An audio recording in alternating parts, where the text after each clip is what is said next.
So what's up guys, I hope you guys are doing great. My name is Alice and you are watching Stall the Ball. So let's get started.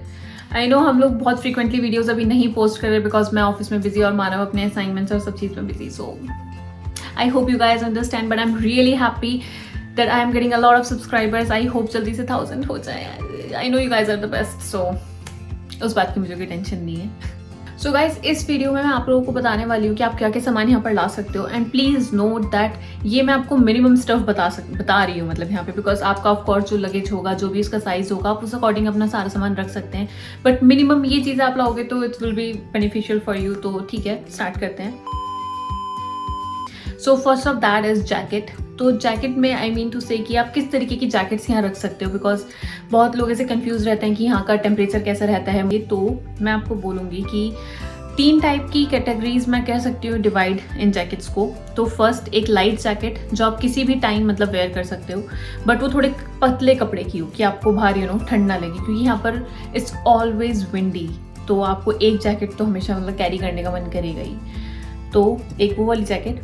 Third, मैं jacket की category आपको बोलूँगी कि जो बहुत ज़्यादा ठंड आपको लगे तो एक मोटी जैकेट जो प्रॉपर ठंड के लिए मतलब आपको यूज़ हो, एक वो.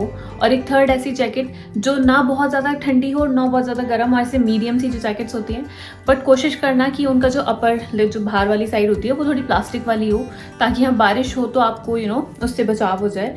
प्लस उसमें हुडी हो, क्योंकि यहाँ पर जब बारिश है तो आप हुड पहन लोगे तो एटलीस्ट आपके बाल बच जाएंगे. सो आपको जैकेट्स के बारे में बहुत ज़्यादा जैकेट्स रखने की ज़रूरत इसलिए नहीं है क्योंकि यहाँ पर हम सिर्फ जैकेट कैरी करते हैं बाहर जाने के लिए, क्योंकि अंदर आके हमें एनीवेज वो जैकेट उतारनी होती है. तो आपको जैकेट्स पर उतना ज़्यादा फोकस नहीं भी करोगे तो चल सकता है. आई मीन बाकी आपकी मर्जी है of course. So guys, second चीज़ है हमारी international extension board, which kind of looks like this. और इसमें यूरोपियन जो पीछे का सॉकेट है उसकी शेप कुछ इस तरीके से होती है, आगे से फ्लैट इसके जो बटन्स होते हैं. और यहाँ पर इंडियन चार्जर भी लग सकता है और यूरोपियन भी लग सकता है. तो ये एक इम्पॉर्टेंट चीज़ है जो आपको अपने साथ रखनी चाहिए. ये वैसे आपको यहाँ से भी मिल जाएगी, बट इंडिया से लाओगे तो ऑफकोर्स आपको बेनिफिशियल है, बिकॉज आते ही थोड़ी ना शॉपिंग करने चले जाओगे ऑफकोर्स. थर्ड है गाइस स्पाइसेस. लोग बहुत कंफ्यूज रहते हैं कि हम क्या स्पाइस लेकर आए हैं और ये सब. तो यहाँ पर सब कुछ वो मिलता है जो इंडिया में आपको मिलता है. तो इंडियन स्टोर है, कॉर्क में भी है, डबलिन में भी है, और आपको यहाँ सब मिल जाएगा. तो उसकी कोई आपको स्पेसिफिकली लाने की ज़रूरत नहीं है. बट आई वुड से कि फॉर स्टार्टिंग डेज, बिकॉज आपको आके ही एकदम सेटल होना है और कुछ दिन यहाँ पर रहना है, तो थोड़ा थोड़ा सा आप अमाउंट जो बेसिक स्पाइसेस हैं वो ला सकते हो फॉर जस्ट द बिगनिंग. बाकी तो यहाँ पर सब कुछ है तो उसकी आपको इतनी टेंशन लेने की ज़रूरत नहीं है. Fourth is cooker. So cooker, I know यहाँ पर कोई इंडियन शॉप्स होंगी, मुझे नहीं पता, बट वहाँ पर वो चीज़ मिलती है. डबलिन में आई नो है, बट कॉर्क में मुझे आइडिया नहीं है उस चीज़ का. बट अगर आप इंडिया से कुकर लेकर आओगे तो of course it will be beneficial, because it's one of the important things for Indian cooking. तो आई गेस कुकर तो आपको लाना ही चाहिए.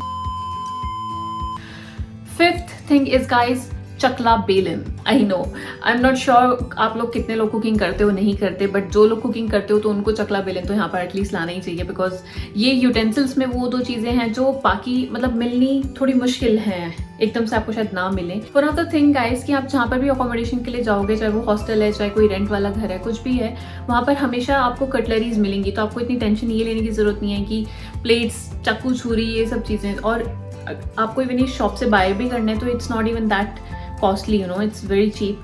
तो आप यहाँ पर आके अपने कुछ यूटेंसिल्स लेना चाहते हो तो it's always an option. But बाकी यहाँ पर हर जगह सब कटलरीज मिलती हैं, तो you are all sorted. Sixth चीज is the bathroom stuff. I know ये बहुत ही सिली चीज़ है. Actually it's not that silly, because बहुत लोग कंसर्न इस बारे में होते हैं कि उनके जो फेवरेट ब्रांड्स हैं वो यहाँ मिलते हैं या नहीं, जो इंडिया में मिलते हैं. तो आई एम गोना कन्फर्म कि येस, यहाँ पर सब कुछ वो मिलता है जो इंडिया में मिलता है. तो आपको पेंटीन, व्हाट एल्स, गार्नियर, और जो भी जनरल ब्रांड्स हैं जो इंडिया में मिलते हैं वो सब यहाँ पर भी मिलते हैं. तो आपको उस चीज़ के लिए कोई टेंशन लेने की ज़रूरत नहीं है. बट या आई वुड एडवाइस कि जब आओ तो ऐसे कुछ छोटे सैशेज और पाउचेज आप ला सकते हो for shampoo, face wash and soap and everything, ताकि आपको आते ही कोई ऐसे डिमांड ना हो कोई भी चीज़ की. तो you will have everything. So good for you. Seventh is guys the formal stuff. Like जब आप कपड़े ला रहे हो तो उसमें आपको एक फॉर्मल अपने लिए रखने ही पड़ेंगे, 1 या 2 पीसेस जो भी, बिकॉज यहाँ पर फॉर्मल कपड़े काफ़ी महंगे मिलते हैं, स्पेशली फॉर गाइज। गर्ल्स के लिए तो फिर भी मिल जाती हैं, but guys it's kind of expensive for you. तो आप लोग लेकर आओगे तो it will be good, because of course graduation है, बीच में और भी कुछ इवेंट्स हैं। कई बार यहाँ पर पर्सनली कोर्स वाइज और लाइक कॉलेज वाइज उनके कुछ इवेंट्स होते हैं, तो वहाँ आपको फॉर्मल पहनने पड़ सकते हैं, तो please you should have something formal as well. और बाकी इंडियन अटायर्स ऑफ कोर्स आप लोग रखोगे ही, कोई भी फेस्टिवल है, इंडियन फेस्टिवल आपकी पर्टिकुलर स्टेट्स के according, so of course. Next thing is guys shoes. Oh my God, that's so important, because यहाँ पर इतना चलना पड़ता है ना, तो आपको कोई कंफर्टेबल ऐसे शूज़ अपने पास रखने पड़ेंगे, स्पोर्ट्स शूज़ में भी, ताकि आपको वो कंफर्टेबल हो आप उसमें और आराम से बहुत सारी वॉकिंग कर सको, बिकॉज सीरियसली यहाँ पर काफ़ी वॉक हो जाती है। तो आपको वो स्पोर्ट्स शूज़ रखने चाहिए, फॉर्मल शूज़ रखने चाहिए। और guys Indian stuff like clothing wise, वो मुझे लगता है आप लोगों को जितना आप ला सकते हो आपको वहाँ से रख ही लेना चाहिए, बिकॉज यहाँ पर वो इंडियन चीज़ें मिलना बहुत मुश्किल है क्लोथिंग वाली सेक्शन में, आई मीन। तो इट्स बेटर कि आप ले आओ। तो next is guys laptops and mobiles. तो बहुत लोग ये क्वेश्चन पूछते हैं कि हम यहाँ से परचेज करें या फिर इंडिया से लेकर आएँ, कौन सा बेटर होगा, एंड क्वेश्चंस लाइक दैट। तो I am gonna say prizes में बहुत ज़्यादा डिफरेंस नहीं है, कोई होगा भी तो ऐसे 1000-2000 इतना ही डिफरेंस है, मतलब कोई बहुत ज़्यादा फ्लक्चुएशन नहीं है प्राइजेस में। तो इट्स ओके अगर आप इंडिया से भी ला रहे हो तो। एक बस डिफरेंस ये रहेगा कि जो इंडियन चार्जर्स हैं उनका वो इंडियन सॉकेट रहेगा और यहाँ पर यूरोपियन आपको मिलेगा, तो that's the only difference I guess. Plus India में आपको वैरायटी ज़्यादा मिल जाएगी, बिकॉज वहाँ इतने सारे ब्रांड्स हैं, तो आपको कोई भी लैपटॉप किसी भी ब्रांड का मिल सकता है, आपकी पर्सनल चॉइस के हिसाब से मिल सकता है। तो आई एम नॉट श्योर वो सारे ब्रांड्स और सब आयरलैंड में भी आपको मिलेंगे, और इवन अगर मिल भी जाते हैं, आई मीन किसी ऑनलाइन साइट से, तो आई डोंट थिंक कि वो बहुत अच्छा कोई ऑप्शन है, बिकॉज इंडिया में आप वहाँ सामने जाके ले सकते हो। तो इट्स आई गेस बेटर अगर आप इंडिया से लेकर आते हो तो। और एक टिप ये है कि कोई भी इलेक्ट्रिकल सामान जो कि इलेक्ट्रॉनिक्स वाला हो, जो चार्जर है या फिर अडॉप्टर है या फिर आपका पावर बैंक हो गया, या कोई भी जो इलेक्ट्रॉनिक स्टफ है, उसको अपने लगेज में मत रखना। It should be in your hand bag, okay. तो वो आप हैंड बैग अपना फ्लाइट में लेके कैरी कर सकते हो, तो वो उसी में जाना चाहिए। अगर आप लगेज में रखोगे तो आपको बुलाएंगे, लगेज खुलवा के उसको सामान को निकाल के फेंकेंगे और ये सब ड्रामा। तो कोई भी इलेक्ट्रिकल स्टफ आपका लगेज में नहीं जाना चाहिए, so make sure about that. तो गाइज ये था सारा सामान जो मुझे लगता है आप लोगों को इंडिया से लाना चाहिए। देखो मिलता है यहाँ पर सब कुछ है, आपको सारी चीज़ें आराम से मिल जाएंगी।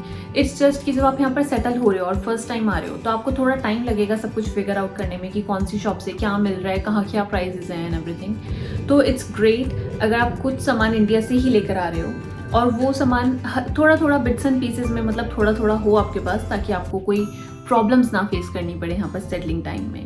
तो मैं आपको इवन ये भी एडवाइस करूँगी कि खाने पीने के छोटे मोटे पैकेट्स आप उस टाइम पर रख के ला सकते हो, जो रेडी टू मेक चीज़ें होती हैं 2 मिनट्स कुकिंग वाली। तो नूडल्स हो गए, मैगी और पास्ता और यू नो एनीथिंग, क्योंकि वो इम्पॉर्टेंट होता है स्टफ उस टाइम के लिए जब आप सेटल हो रहे हो।